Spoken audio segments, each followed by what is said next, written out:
All pensioners who did not participate in the bond offer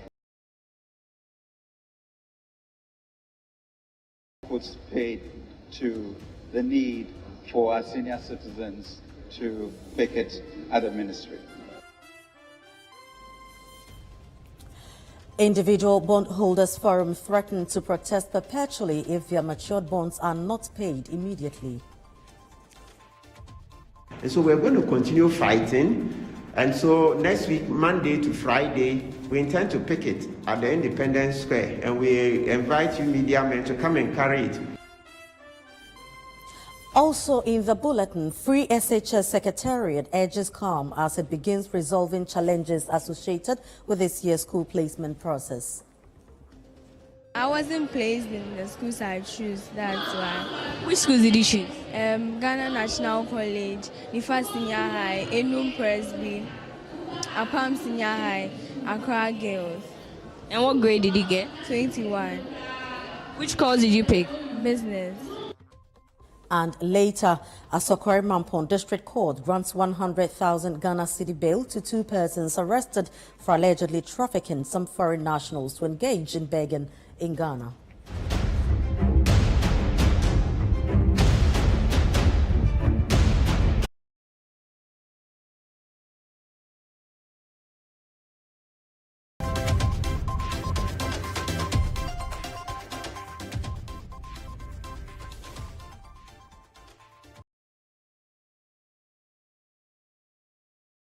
Says he has officially written to the pensioner bondholders who did not sign on to the domestic debt exchange program of their exemption from the exercise. Now, the minister says the government will honor coupons, payments and maturing principals due the pensioners. Now, this follows the picketing by the pensioners at the premises of the Finance Ministry since Monday, February 6, 2023, in demand for an exemption from the DDEP. Briefing Parliament on the exercise, Ken Oforiatta said he has been distressed by the picketing of the pensioner bondholders. The following report has more.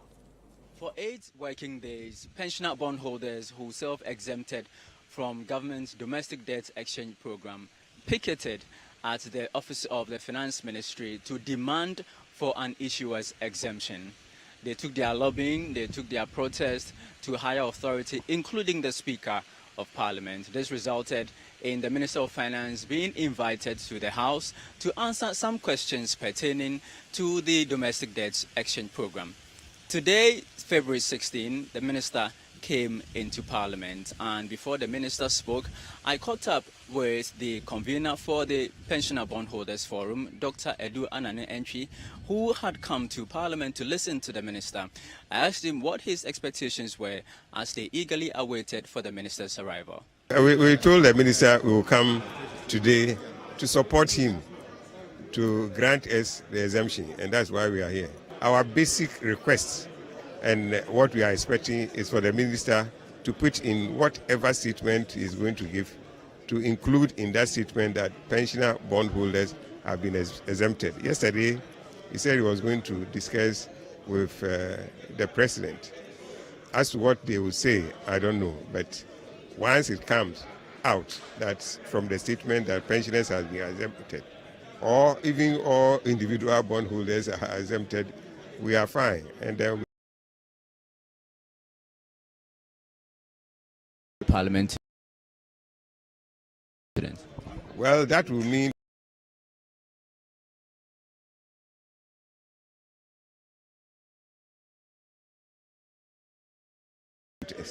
we'll continue to pick it, but I don't think the President will say we shouldn't be exempted and that we will continue to go and pick it. The President will not do that. I don't think the President will do that.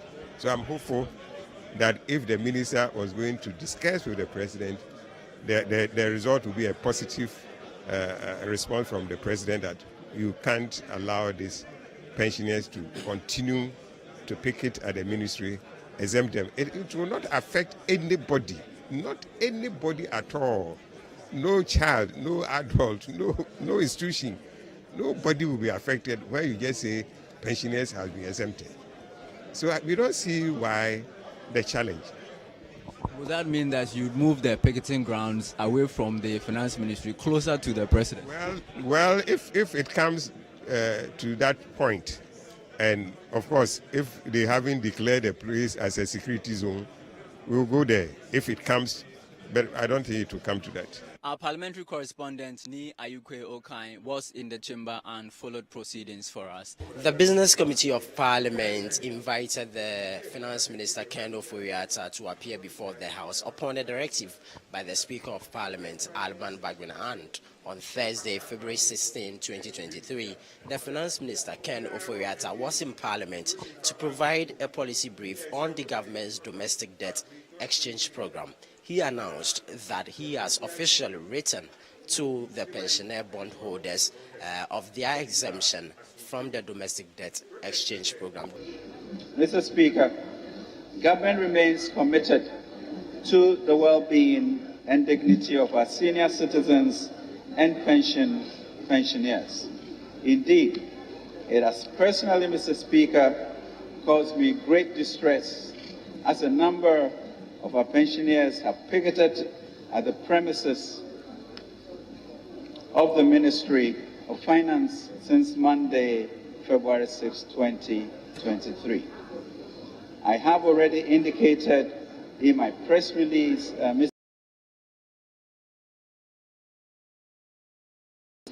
the government will honor their coupons, payments, and maturing principles, like all government bonds, in line with government's fiscal commitments.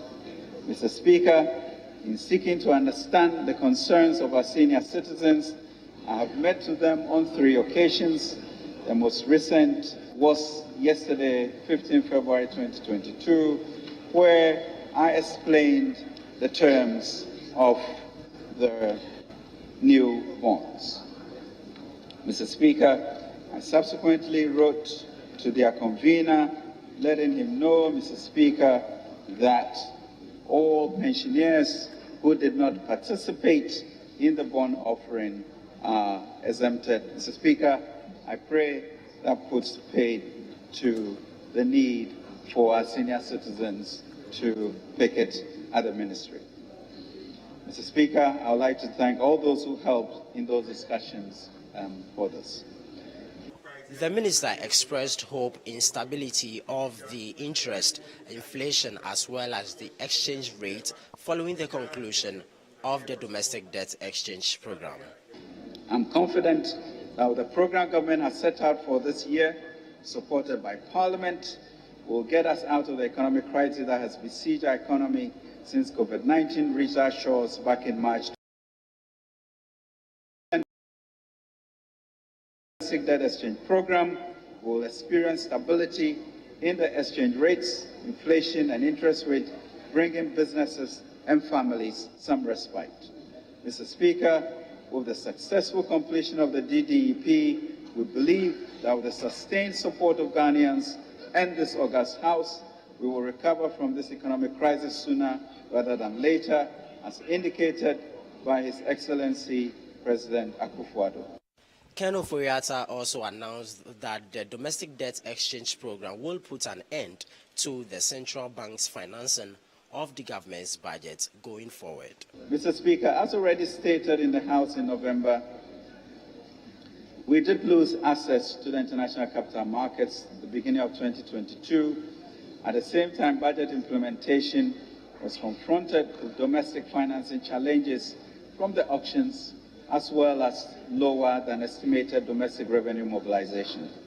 This presented a very challenging macroeconomic environment during 2022, leading to a widened financing gap of the budget, and therefore became necessary for the Bank of Ghana to fund shortfalls at the auction market to avoid disorderly default and prevent a deeper crisis.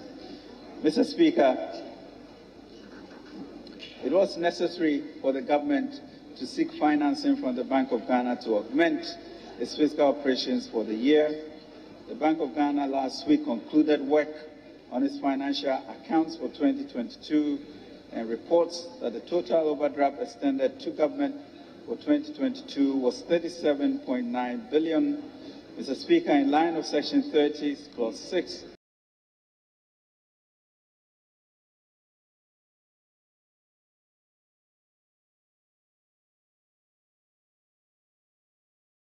Debt exchange exercise and the external debt restructuring program will make such financing unnecessary going forward in 2023 and beyond.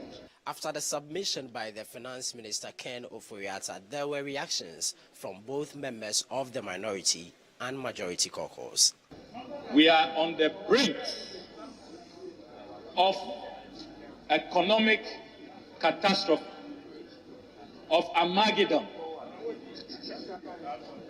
of a cataclysmic economic disaster because of a finance minister who has betrayed the trust of the Ghanaian people. Mr. Speaker, what is even so obnoxious and irritating is the minister's opening remarks that this is a time to rejoice in the Lord. Jesus Christ of Nazareth, rejoice in the Lord. The minister forgets that in Proverbs chapter 29 verse 2, the Bible says that when the wicked rule, the people mourn, the people groan. There is pain and there is anxiety when the wicked rule. So, Speaker, by the time that this government is done with what they are doing, the insolvency we are seeing now see a bankrupt pensioners, bankrupt individuals, bankrupt banks. That is what this government is seeking to do. They are only transferring the bankruptcy from central government to individuals. Unfortunately, our country, as we speak, is bankrupt. Our country, as we speak, is simply insolvent. We cannot repay our debt. Simple put. Mr. Speaker, what will shock you is that this minister and the government is transferring the bankruptcy to pensioners. It's transferring the bankruptcy to individual bondholders. It is transferring this bankruptcy to rural banks, transferring this bankruptcy to credit unions. And the financial sector, don't be surprised that by the time that they are done and dusted, we will have to engage in banking sector cleanup once again. Mr. Speaker, the economy has since 2017 not been in this state. Of course, all of us do know that the records of 2017, 2018, 2019 speak for themselves.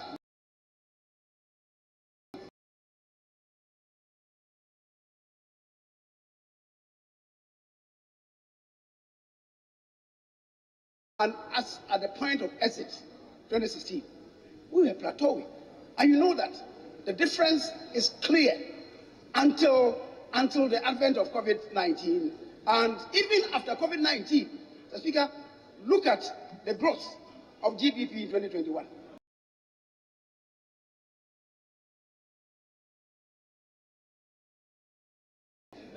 And we find ourselves down again. We have to lift ourselves up.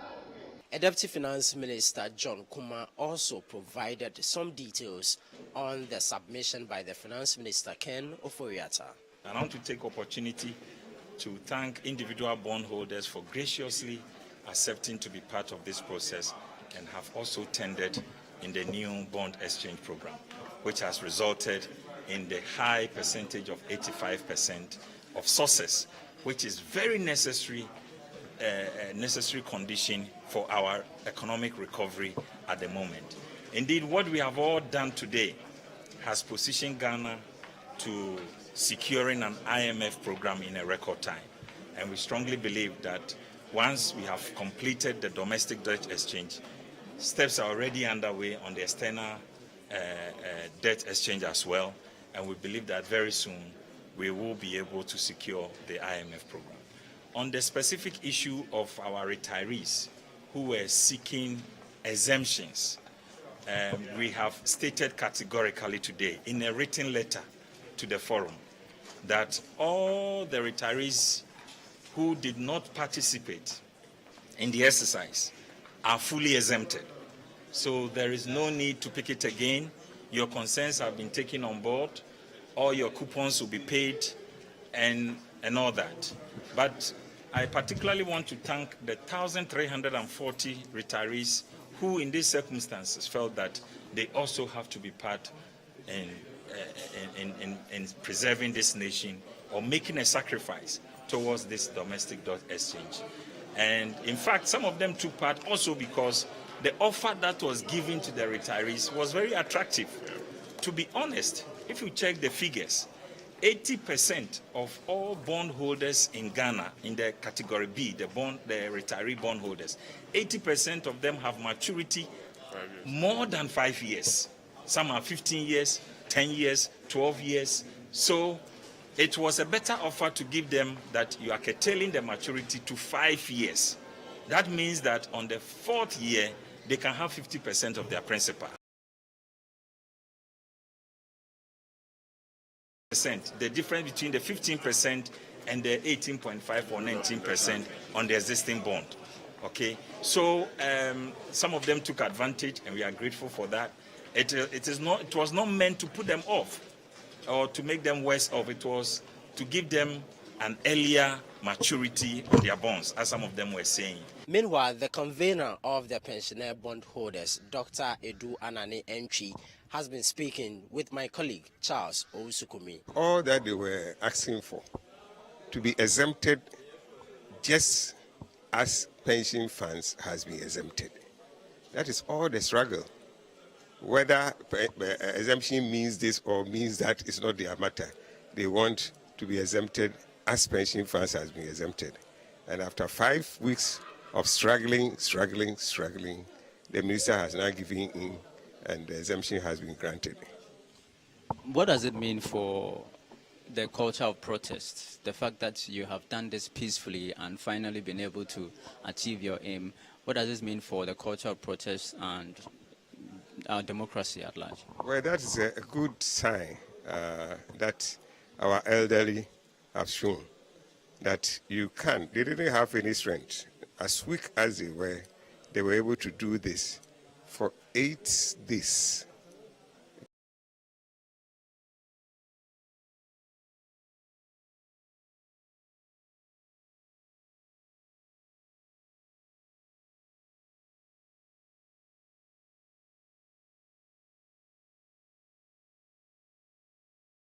Situations. So now it is it's something that the elderly ones have done, and the young ones, you learn from it. That if you don't agree to a policy, you can demonstrate, but it should be peaceful, not crashing with police, not burning cars, not burning ties, pushing people away. No, that shouldn't be the case. We can protest, but protest peacefully. If people who do not even have the strength, as weak as these elderly people were, they were able to go through this protestation by going to sit somewhere quietly, not disturbing anybody, not doing anything to disturb the peace, and they have achieved this result, then we could continue like that without policies. So that is something that I want the young ones to learn that you can protest, but not violent. You can do your peaceful protest, and you still get the results. Reporting from Parliament.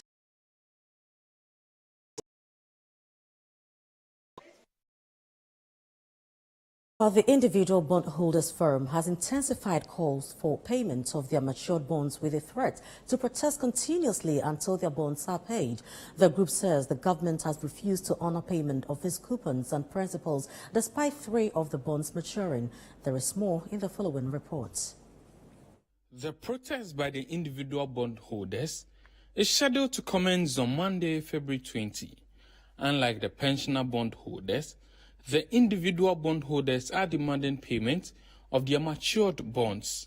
For them, conversations have gone past demands for an exclusion from the debt exchange program. The bond is a contract, so it's time to pay. So if government says I'll honor your bonds, it should be as good as self-exemption. So the distinction can only begin to arise when government doesn't honor its word. Then you say exemption is better. But ordinarily, Once the contract is due, you pay. That's it. We don't need any esoteric terms, exemption, self-exempt, and the rest. No, because the bond is due. And government gave the simple and clear language that it will pay. So if you're going to pay all bonds that are due, then that's it. Whether you use the word exemption or not, it doesn't matter. The government has revealed that the domestic debt exchange program has witnessed 85% subscription rate despite the stiff opposition. But the individual bondholders say majority of its members did not subscribe to the program. So obviously some individual bondholders would sign for various reasons. You ask the sociologists and the psychologists, they will tell you that in an exercise like this, you can never get 100% of the people listening to us and refusing to sign up. It's not possible. No, you ask the sociologists and the psychologists, they will tell you for one reason or another, some people will sign. You hear even the minister saying about 15 to 16% sign. Those are his statistics. In good time or later on, we will verify whether that's the actual number or it's not. But it's not surprising that some would sign. The overwhelming majority have got it right. They are not signing up, and government must honor. They are thus urging government to honor payments of 3 of the old bonds which have matured. Government made a promise to be honored, but as we speak now, Mr. Ajiman, the bonds that matured on the 6th of February, that was last week Monday, have not been honored, they've not been paid. Subsequently, some coupons matured last week. It was a Monday. Maturities, government hasn't paid. And so you see that just saying government will pay, government will honor, government will pay, government will honor, it's not sufficient. They have threatened to protest continuously until the payments are made. And so we're going to continue fighting. And so next week, Monday to Friday, we intend to picket at the Independence Square. And we invite you media men to come and carry it. We will fight and fight and fight till the government listens to us and honors its word. Because we've also even shown, all the professors of economics have shown that government must cut its expenditure. Government must live within its means. Simple. If government was living within its means, we'll not have all this hula baloo.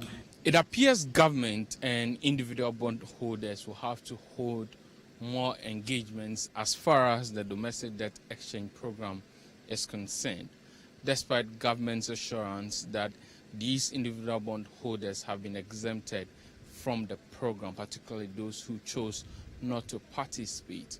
There are calls for the government to make sure that for those bonds who have matured already, payments be made. Reporting for Citi News, Hansen Ajaman. And here in the studio, I'm Frema Edunyame, and this is the Citi Newsroom. Still to come. Free SHS Secretariat urges calm as it begins resolving challenges associated with this year's school placement process.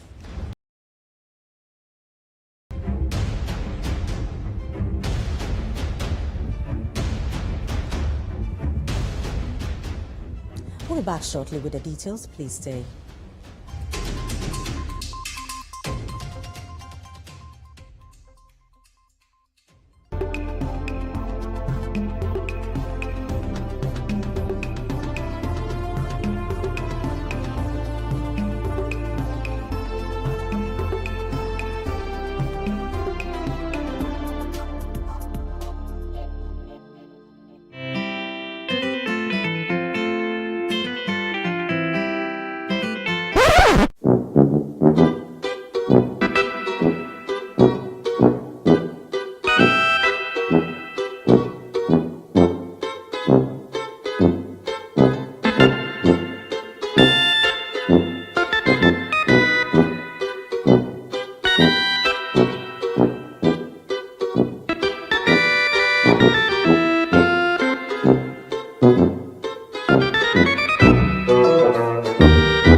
Plus is a fully skimmed evaporated milk.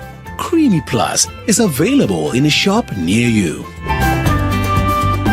This message has been vetted and approved by the FDA.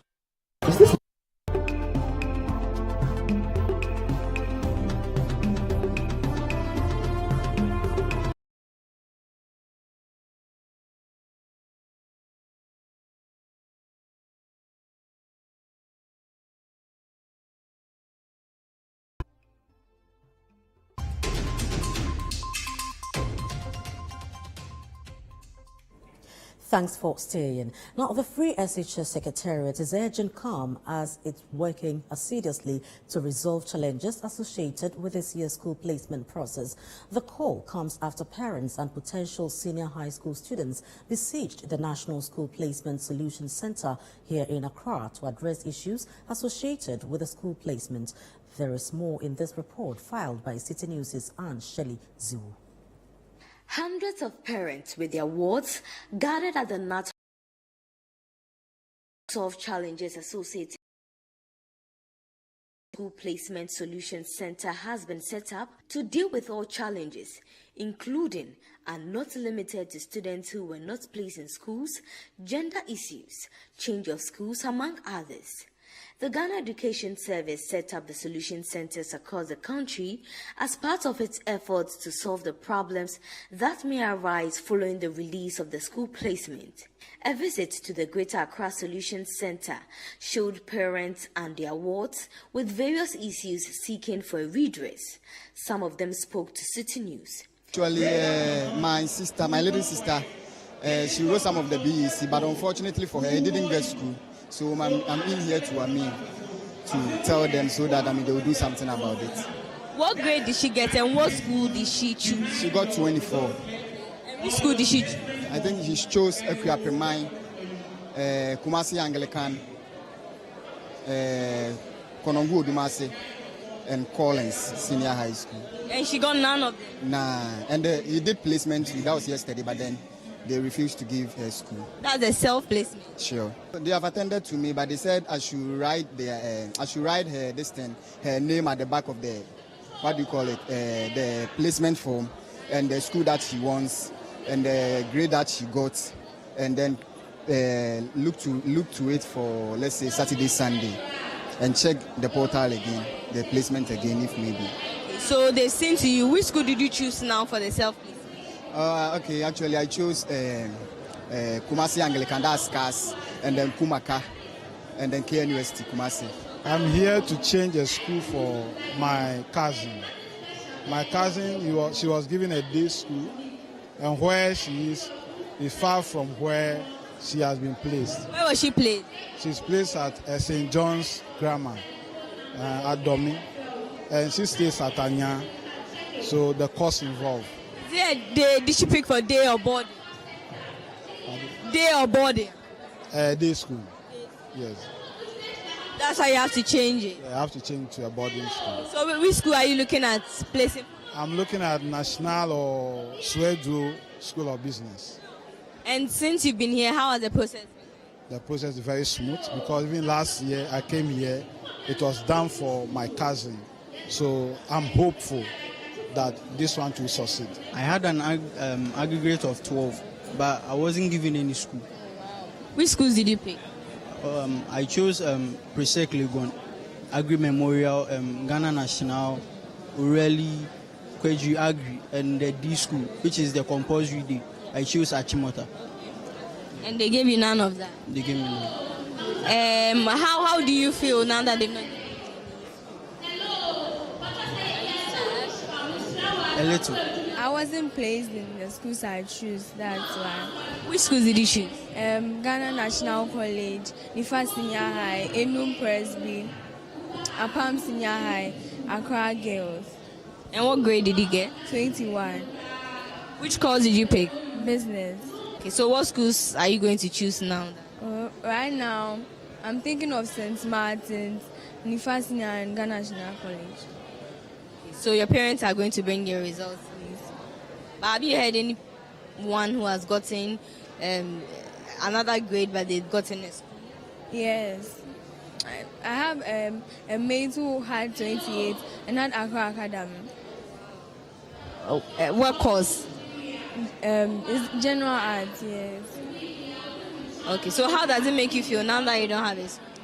I feel really disturbed because I was told we going to school on 20th February, and it's really disturbing. The Deputy Coordinator for the Free SHS program, Nana Afrasika Menta, urged parents to calm down as they work to resolve the teething problems associated with the process. We are only taking issues from here. We are not resolving it here immediately. We are taking issues from here and we will take it to the resolution center for them to resolve it for them. So what are some of the peculiar challenges people are coming here to get with? Right, okay. Some have not gotten school at all, but we've given them opportunity for them to do self-placement, which most of them don't want to go to the internet cafe or they can't access the internet, but they are coming here with their issue. So we will take it to the center and then we will address it accordingly for them. Yeah, we have change of school, change of status from day to boarding. Others have gotten.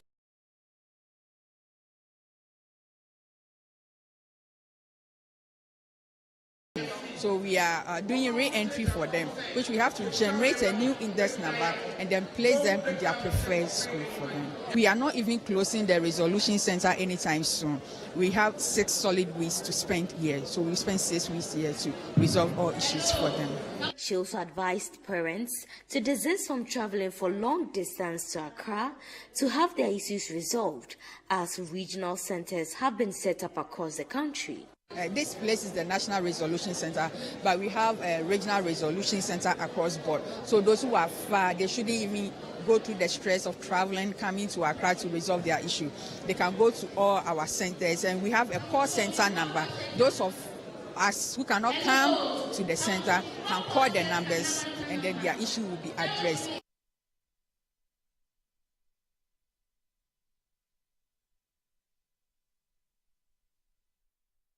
Now in some other news, the Greater Accra Regional Security Council has taken over a land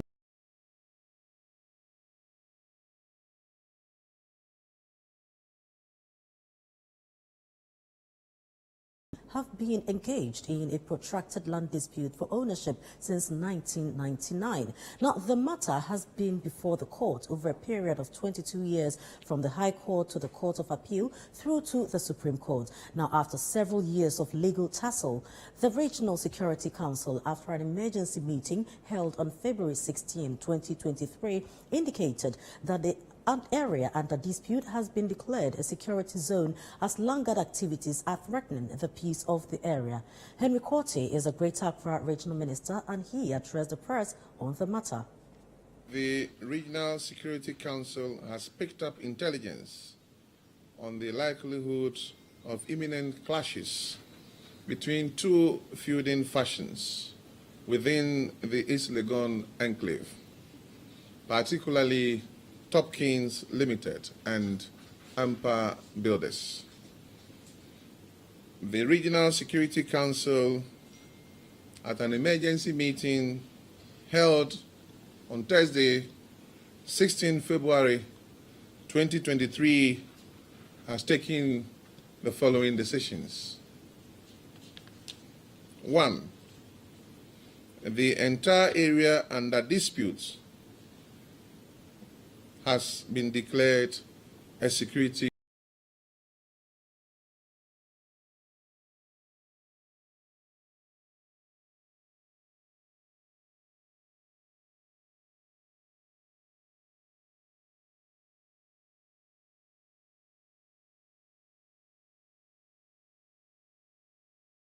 All land guard activities should cease henceforth. I repeat, all land guard activities should cease henceforth.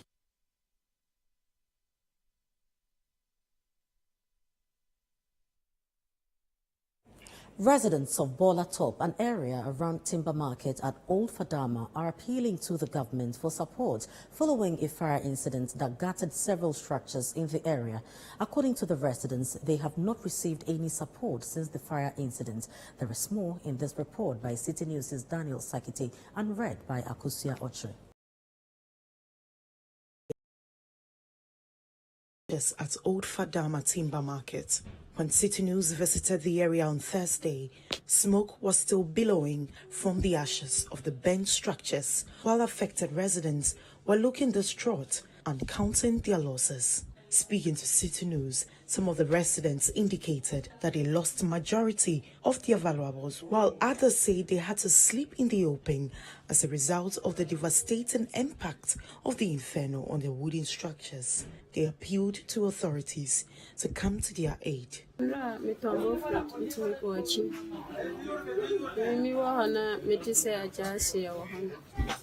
Mbedru hana bibia ashibibia yamfafie kura ene babo kura ni makura ya besha kura yamfafie ese epie market anu kone ikite ese anura kura ya da aye sisa anu bien ana unse yaketa so ada I would like that normal people, if they are about to support us, because we are also citizens in Ghana, we are not a foreigners, as we do here. We are voting.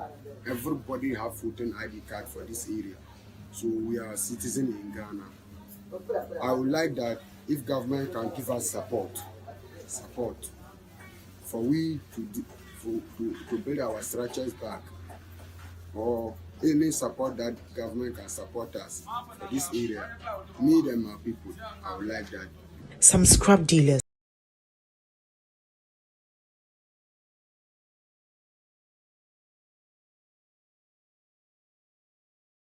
was pointing to a cooking activity which was left unattended to. Assistant Chief Fire Officer Timothy Osafuafum speaks for the fire service. Our investigation is pointing to cooking that was left unattended, and as a result, the whole place was engulfed in fire. So that is what we have come up with at the moment. We are yet to conclude investigation to conclude whether that was actually the cause of the fire or the something else. So for preliminary investigation, that is what we have come up with. He also rejected claims that the fire service delayed in its response time to the distress call. He further called on local assemblies to deal with challenges associated with accessibility into areas, particularly slums. This area that the incident happened, you have well demarcated roads over there. How come that none of the roads could lead to the place unless somebody directs you that pass here, pass there, pass there? And so it boils down to our stakeholders, each of them working effectively. Then we shall see a fire service that is effectively delivering to the expectation of the public. The Minister for Works and Housing, Francis Asenso-Boakye, has said his ministry is working to prevent flooding in the impending rainy season. Now, human activities have been cited as a major contributory factor to the perennial floods in the capital. Now, during an inspection of drainage systems at some flood-prone areas in Accra, he noticed that building projects are springing up in certain areas without authorization. Now, Citi News' Ejura Ansa was there for us, and he has all the details. Kweku, tell us more. Right, so it has become a ritual that every single year, individuals who live in parts of the Greater Accra region, that is the capital city of Ghana, will lose their properties worth thousands of Ghana cedis to flooding. And this is because authorities are yet to find a lasting solution to this perennial problem. Well, at some instances, some individuals also lose their lives, and that has become dire. And so the government, in anticipation that the rains may set in anytime soon, has been assessing its remedies it has put in place to see whether or not it can resist this perennial flooding. So the first of all, the minister and his entourage was at the trade fair area, where we understand that some individuals have begun developing an area which is supposed to be a buffer zone, and so the minister was not happy with that, and he was interacting with the municipal chief executive for the Dekotopon municipality. It's now becoming more like a national issue, and I think we have to get to a place where we should put together maybe a task force to assist the assemblies, just like we are doing to this Galamsey issue. This place, even this Sunday, we were here. Sometimes we have to sleep here to make sure we stop them from dumping their debris here. the police, one way or the other, assists us, but sometimes you call them and you are not getting them. Last weekend, they nearly killed one of my task force guys. They were dumping it. I was called. I rallied them. We moved there to stop them. One of the tipper drivers nearly drove in Kotopon, talking about feeling of the Peshi. We are always on the ground. This place, I think, was done about 3 or 4 years back before I became an MC.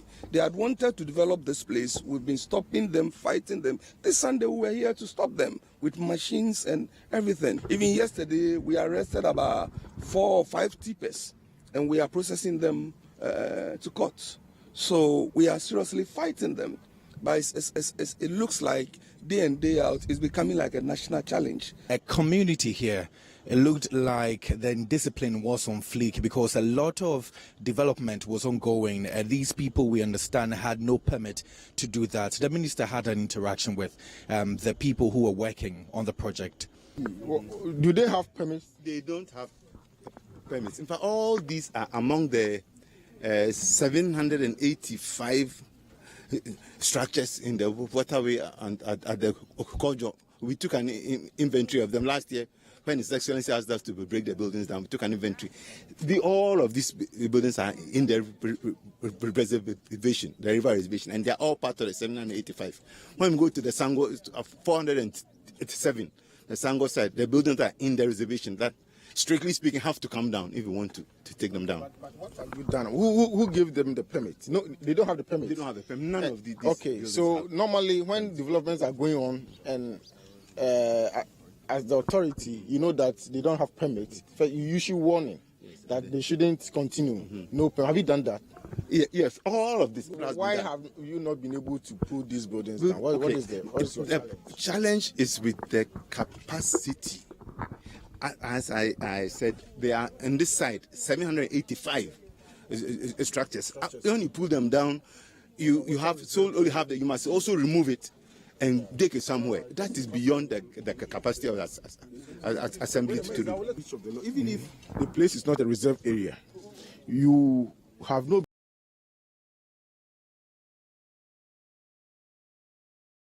so that you can protect the people in this area and Accra in general from flooding.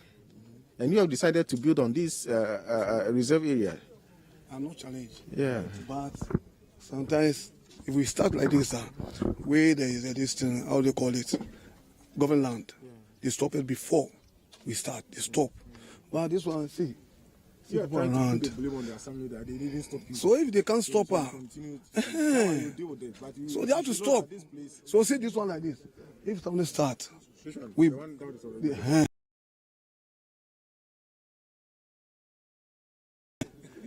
to stop the person.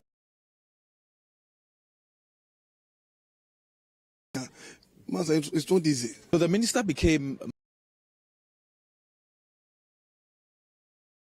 which has sprung up on the N1, very close to the Villaggio set. We of the water that comes from East Legon and its adjoining communities had been redirected by these private developers who had no permit to direct this course of the water. The government committed 450 million towards the construction and dredging of our drainage channels. All this money could have been used to do something else. But because of indiscipline and irresponsibility on the part of we the citizenry, government always have to spend a lot of money to desilt and dredge drainage channels, which comes at a huge cost to us. Reporting for Citi News, my name is Kweku Ediamansa. Now, management of the University of Ghana has indicated that the order given by the court, which restrains the university from going ahead with its new residential policy, cannot be enforced. Now, some residents of Commonwealth Hall petitioned an Accra High Court on the university's new policy, where continuing students of the hall are not allowed back into their residence as a way to avert violent clashes between rival halls on campus. But after months of court proceedings, the court ordered the management to maintain the status quo. However, former occupants of Commonwealth Hall have described it as a deliberate disregard of the order by management. In a statement released by the University of Ghana on February 16, the authorities said that in the wake of the injunction, its lawyers have filed an appeal until a final determination of the case. The school further cautioned that it will not countenance any violent conduct in a bid to enforce any court order.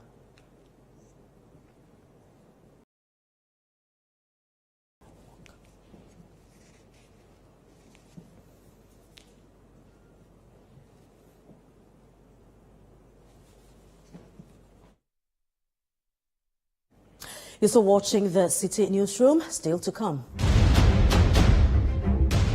Asokore Mampon District Court grants 100,000 Ghana Citi bail to 2 persons arrested for allegedly trafficking some foreign nationals to engage in begging in Ghana.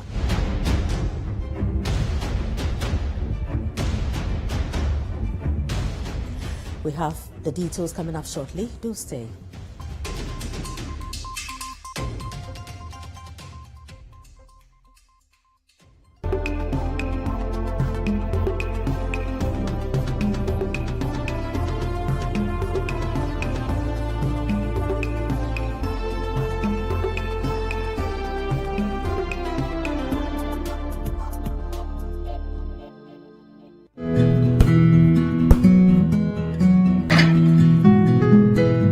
Is the neighborhood I'm having my twins. The very reason why I took it for us. See, the price is very good and it's spacious to contain all of us. Alphabet City. Now I'm a landlord. I don't pay rent. And my Airbnb business is booming. To me, Pamini, bank and I'm not saying Alphabet City. The pension pay me 20%. The payment plan, I want to share my man. Just say, very smooth. This is a healthy place to raise our families and creating peace. Come on, be my neighbor. Alphabet City, the ABC of Home Sweet Home.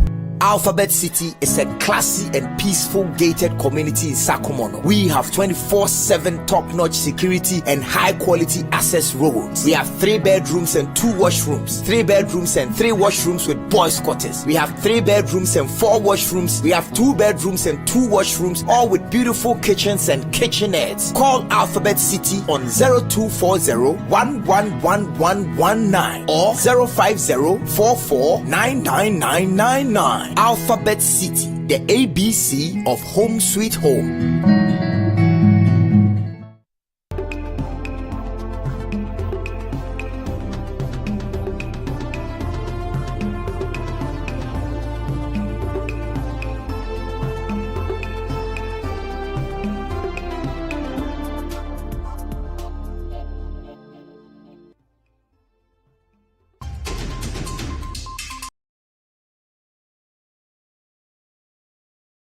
Staying. Now, the Asokore Mampon District Court has granted 100,000 Ghana Citi bail to 2 persons arrested for allegedly trafficking some foreign nationals to engage in begging in Ghana. The accused persons, 32-year-old Zachary Musa, a driver, and 28-year-old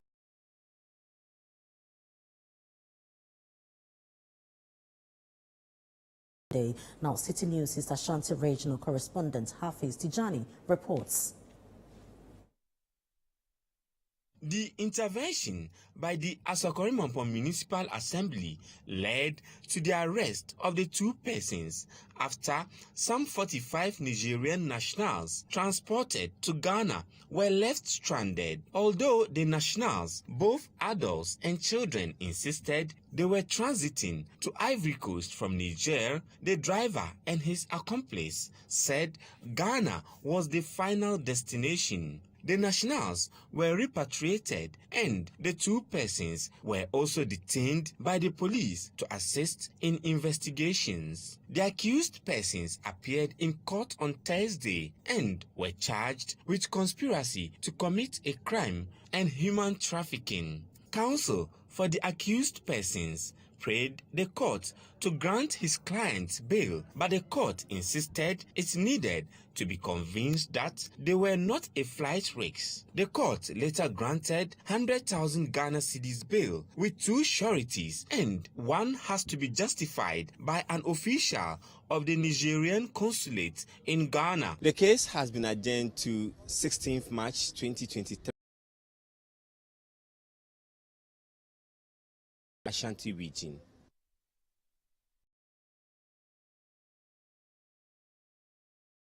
Million Ghana cedis as compensation to victims who were injured in the disturbances at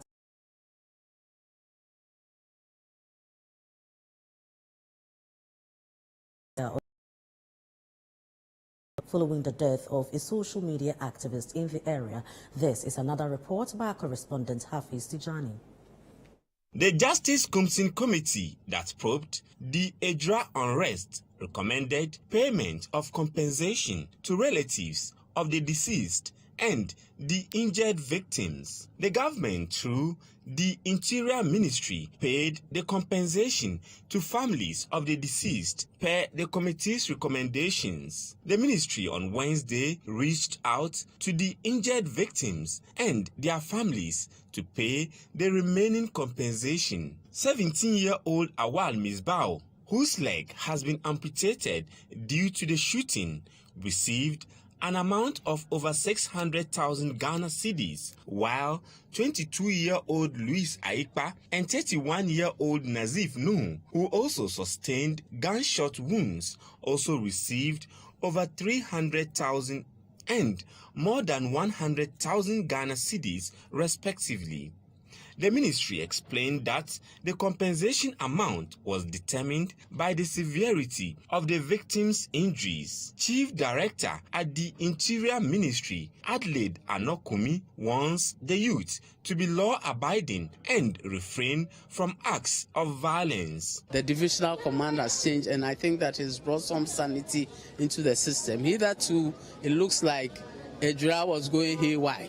The youth were very vibrant, and they were doing things that they were not supposed to do, flouting the law and getting into contact with security agencies is not the best. I mean, as a youth, we should, as it were, encourage them to channel their grievances through the right channel so that we don't have these kinds of incidents occurring in such communities. The office of the National Chief Imam also emphasized the need for the youth to help in promoting peace in their community. And that's how we wrap up. This has been the Citi Newsroom. We have more news on our website, citinewsroom.com.